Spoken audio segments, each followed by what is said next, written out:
မင်္ဂလာပါအခုမှာတော့ Learning Management System ရဲ့သင်ခန်းစာပြုလုပ်ပုံအစဉ်စဉ်ကိုပြသပေးသွားမှာဖြစ်ပါတယ်ပထမဆုံးအနေဖြင့်လူကြီးမင်းတို့ကို NetScriper Shell System မှပေးပို့ထားသော Username Password ဖြင့် Login ဝင်ပါCourse Detail Setup ပြုလုပ်ရန် Site Home မှတက်ဆင့်မိမိပြင်ဆင်ထားသော Course တဲသို့ဝင်မှာ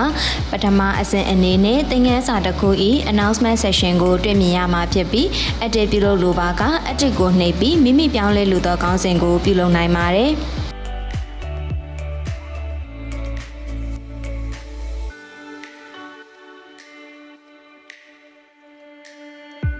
Summary ဆိုသောနေရာတွင်ရေးထည့်လိုက်သောစာသားမှာပြောင်းလဲလိုက်သောခေါင်းစဉ်အောက်တွင်ပေါ်သောစာဖြစ်ပါသည်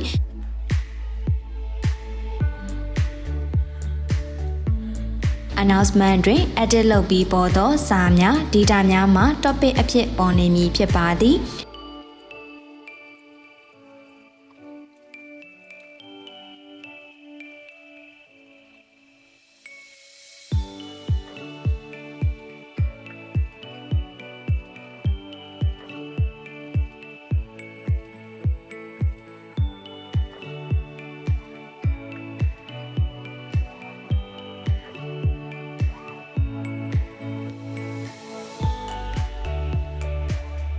Topic 1 ဟူသောနေရာတွင်မိမိစိတ်ကြိုက် Class Lesson Chapter အစရှိသဖြင့်မိမိစိတ်တိုင်းကျပြောင်းလဲပြင်ဆင်နိုင်မည်ဖြစ်ပါသည်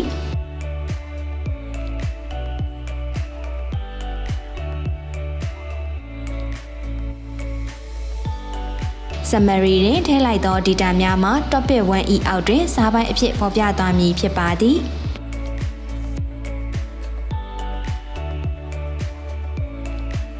Add-on activity or resource ဟူသောစာတမ်းအားနှိပ်၍ link, attendance, assignment, lesson, exam များထည့်သွင်းနိုင်ပါသည် URL ထည့်သွင်းပုံကို demo အနေနဲ့ထည့်ပြပေးထားပါသည်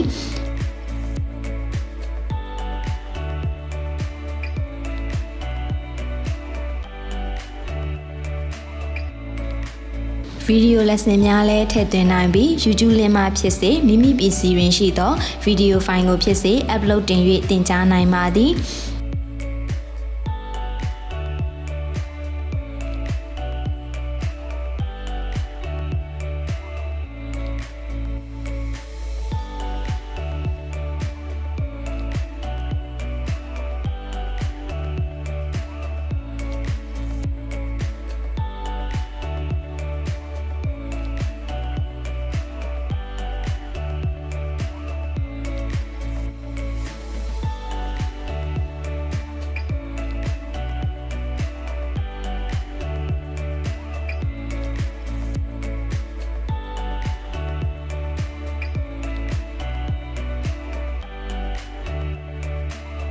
assignment ထည့်သွင်းပုံကိုလည်း demo အနေနဲ့ဖော်ပြပေးထားပါသည်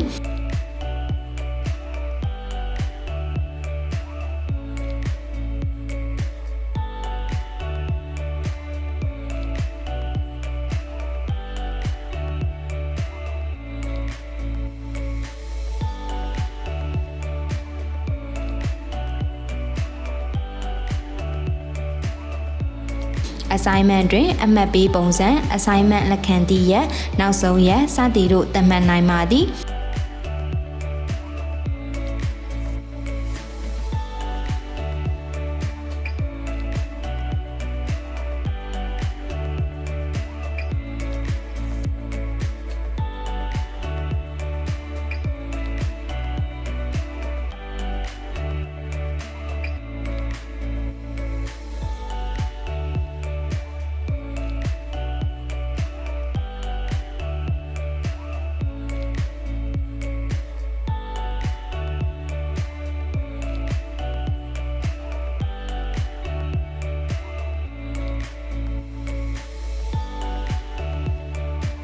exam များကိုလည်းဖြည့်ဆို့မည်ရက်ပြီးဆုံးမည်ရက်စာမေးပွဲကြာမြင့်မည်အချိန်အမှတ် report စသည်တို့ကိုတွေ့မြင်နိုင်မည်ဖြစ်ပါသည်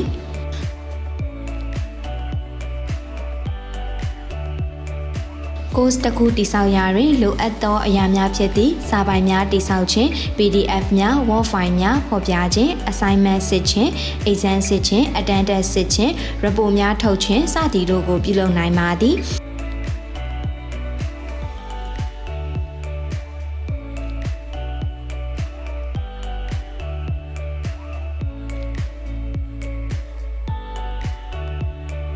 ယခုဆိုရင် Learning Management System ရဲ့ course တိစောက်ပုံတွေစာမိုးဝဲတွေအကြောင်းကိုနားလည်နိုင်မယ်လို့ထင်ပါတယ်။နားမလည်မှုတစ်စုံတရာရှိခဲ့ပါက NetScriper Share Hosting မှာ supporting များကိုလည်းဆက်သွယ်မြင်မြန်နိုင်ပါတယ်။